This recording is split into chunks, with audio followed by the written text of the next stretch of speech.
The phone rang, and Larry Chance has just called in. And good morning, Larry. How you doing? I'm doing great. How are you? I'm doing great. So you remember the Earls from way back in the day, huh? Still am. I still am. Yeah, that's right. But you're also doing solo stuff, right? Yes. Yeah. But let's talk about the Earls to start off. That was shortly after 55 when you moved from Philadelphia to Bronx, New York. You discovered there were vocal groups everywhere, and you founded one of your own. But it was initially called, what was it called? It was the High Hatters, yeah.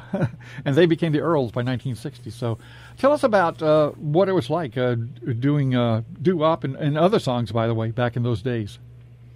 Oh, it was wonderful. I spent too much time in the boys' room when I was in high school singing, but that was wonderful. There were vocal groups everywhere, and it kept a lot of people out of trouble, and it kept us, and the girls liked it too. That was important. To a young man, yes, of course. But you were looking for that perfect echo in that boys' room, weren't you? Oh, absolutely. Yeah. And often we'd get on the subway and take it down to 149th Street because there was a tiled wall, and it gave us this beautiful echo. Oh, yeah. I remember as a disc jockey in the 60s looking for that perfect echo. We finally found it across the hallway from the station in the stairwell. Those echoes. As Kenny Van says, looking for an echo. Amen. What a great song that is, too, isn't it? I'm telling you. Yes. But so you had a whole bunch of songs, Life is But a Dream, Never I Believe, Remember Then, of course, which we played a little while ago, Looking for My Baby, and Eyes Kissing and Cry, Cry, Cry. Those were all Larry Chance and Earl songs, weren't they? Yes. Well, Life is But a Dream actually originally was the hard tones, but we took it and made it an up-tempo version. Yeah, because... but Never was an original song, and we had quite a few originals. But you were more than just a singer. You also got involved in radio with WNBC in New York, didn't you? Yes, with the Imus in the Morning show. I did some of the characters on that show. What were some of the characters, if you can remember, what were some of those characters that you did? Well, there were the little dwarfs, but that was short-lived. But I did Rainbow Johnson and the boys, and Geraldo Santana Banana, who was in charge of editorial opinion, was crazy. Was that about the time of the Saturday Night Live stuff there with what was his name who did that was Lafayette who did that. Well, Belushi and some of those guys used to come down to some of the tapings, and it was a wonderful era for me. It really was. Speaking of Belushi, did you ever were you ever around when they were doing the Blues Brothers? No, I wish I had been. Oh, yeah. I wish I did say, Rubber Biscuit. You guys ought to do Rubber Biscuit. That was a great song, wasn't it? Yeah. I have no idea what they were saying, but it was a great song. Who knows? It's all about the beat and the rhythm and everything there, not just the... that's what it was about, sure. Speaking of disc jockeys, you were also involved a little bit with Wolfman Jack when he was at WNBC, right? Well, Wolfman Jack and I were friends, and Soupy Sales used to follow Imus for a while, and Soupy got me back into Atlantic City. Oh, really? Yeah. Yeah, he called me one day, and he told me, I have an opening for an act Memorial Day weekend. Uh-huh. And it was actually 3 nights for what I normally got for 1 night. Oh, wow. So I talked to my guys, and I said, look, we might open a door again. And they agreed, so we went in for less money. Mm-hmm. Uh-huh. But by the time Sunday night came, they had already hired us 6 nights a week for 18, 20 weeks at a time. Yeah. You currently live in the Catskills, right? Yes. Yeah. So you're up there because that's really where you're performing these days at the different venues throughout the Catskills. Well, actually, I moved here when it was in its heyday. Uh-huh. And I worked with people like Alan King and Joan Rivers, Milton Berle.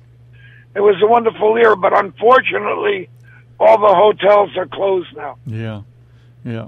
And, of course, across the river is the Poconos. Did you ever work on that side of the river, too? Absolutely. Yeah. And the same situations happened there. Yeah. Many of those hotels that I worked are now gone.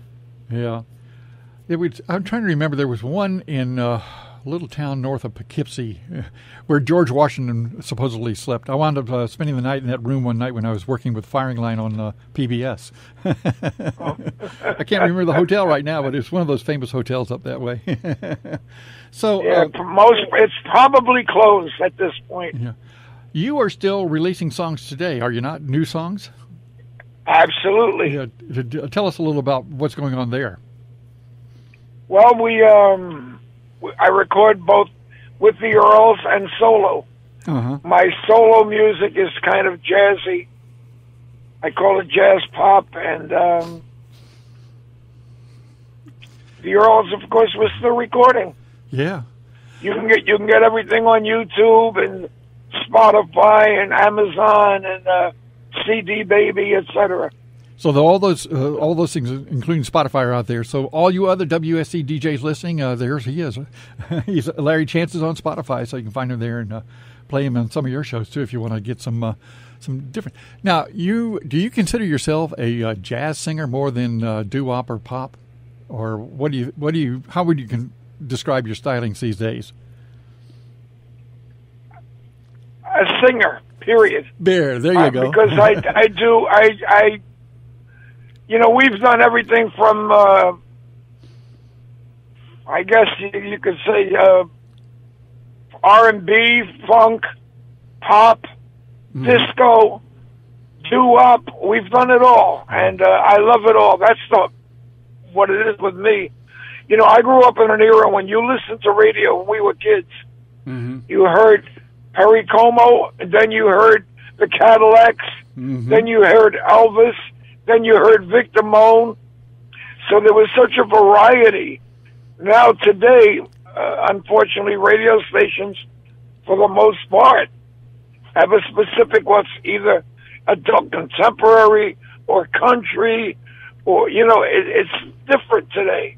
So people get used to listening to one particular kind of music, whether it be rap or blues. Mm-hmm. But when we were young, you heard on one show every kind of music known to man. Amen. As a matter of fact, I was looking at my playlist. In addition to the Earls, which you got another Earls song coming up a little bit later today, I also have Sam Cooke and Vaughn Monroe. How about that for a wide range? Well, there you go. That's exact. But there are few people like you anymore that are keeping this music alive. Thank you, sir. I love all genres of music. Yes. In fact, we're recording a salsa song right now. Oh, really? So you gotta let me know when you send me a message when you get that thing, and I'm going to play some salsa. Now you can go to YouTube right now and get the Earls doing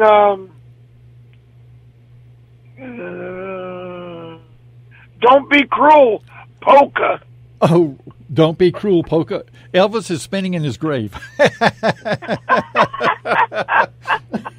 Honest to God, Don't Be Cruel polka. Oh, my goodness. So, do you remember what the original lineup of the Earls were when you formed all that time ago? Oh, yes. Myself, Ed Harder, mm-hmm. who lives up in Saugerties, New York. Yeah. And we see each other occasionally.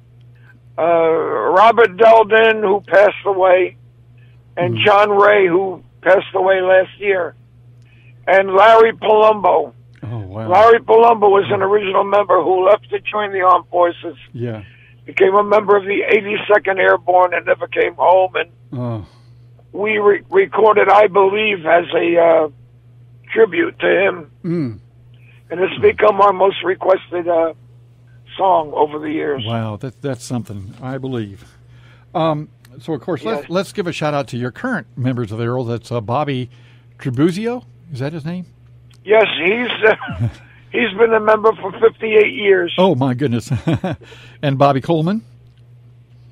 Bobby Coleman just passed away in November. Oh, no, man. I think I remember seeing that. Boy, I tell you, this pandemic has really taken a lot of us. And then Chuck Mearsio? It certainly has. Chuck Mearsio, right, is the fourth member. Yeah, Tribuzio, and like I said, 58 years. Uh-huh. Chuck Marizzo, who lives in New Jersey, and Vito Garcia, who also lives in New Jersey. Yeah. Well, you were. Go ahead. And we keep on pushing, you know.